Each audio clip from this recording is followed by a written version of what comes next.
अच्छा भैया रवा सबके एगो आध्यात्मिक भजन सुनावत नहीं जौना के देखल जाओ तो ए गीत के दू गो अर्थ बा। एगो जीव रूपी दुल्हन से जमराज रूपी देवर कहत रहे कि सुनो आज नैहर में कुल लीला करत दारू, लेकिन जहिया वो पियवा के बुलावा आई ओह दिन तार कौनो चलती चली ना। कभी महेश लिखत नहीं जहिया आ जाई हैं भातार कहिया परी ऐसन मार रोवे चहबू नाराई रोवाई भौजी हो।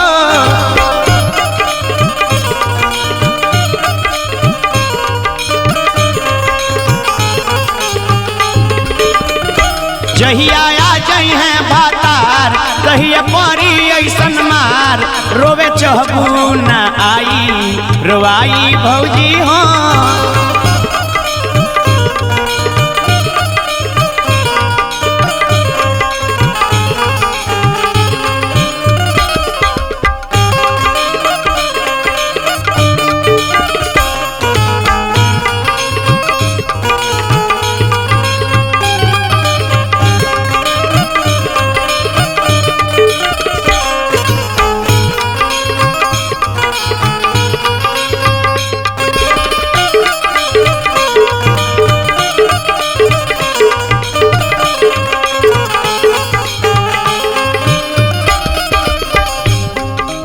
कहता रहे आज जवानी चढ़ल बा तक केहू के कुछ नहीं बुझत, लेकिन जहिया बुढ़ारी में अबू ओदी जानता का होई टूट जाई दांत जाम झुल जाई गाल के खींच है परान हाथ मुहावा में डाल के।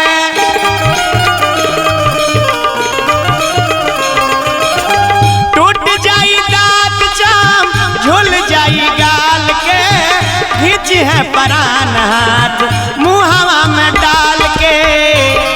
और कहो जानता रू जहवा तो सकरा जाई संगवा कुछ ना जाई वहाँ सुतहूँ के मिली ना चटाई भौजी हो।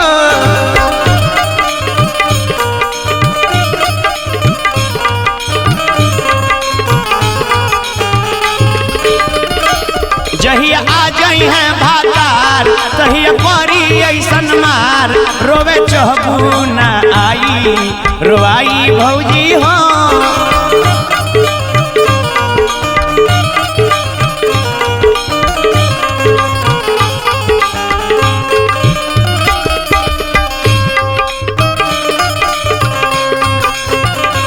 जय हो जय हो।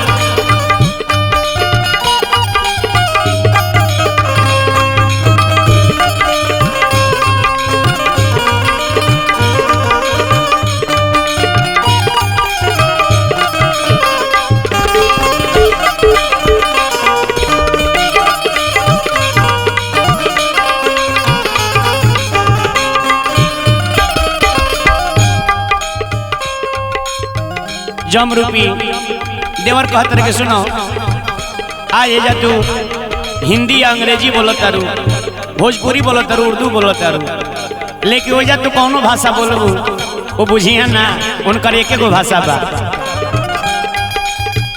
बुझी न लगवा जवान बोलबू तू भाषा पियावा महेश जहिया डाल दी है रासा।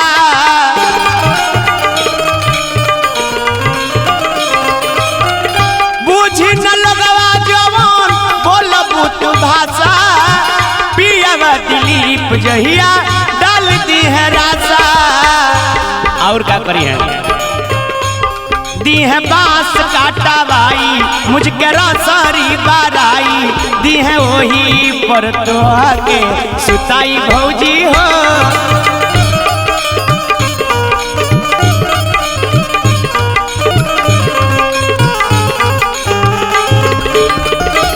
जहिया आ जाई हैं भातार कहिया परी ऐसन मार रोवे चहबू न आई रोवाई भौजी हो।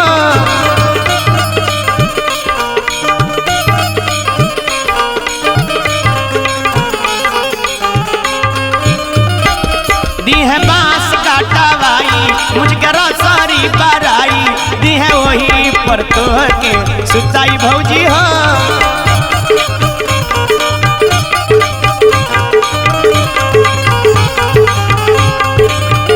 जहाँ तो सफर जाई संग कुछ न जाई, वहाँ सुता हूँ के मिली न चटाई भौजी हो।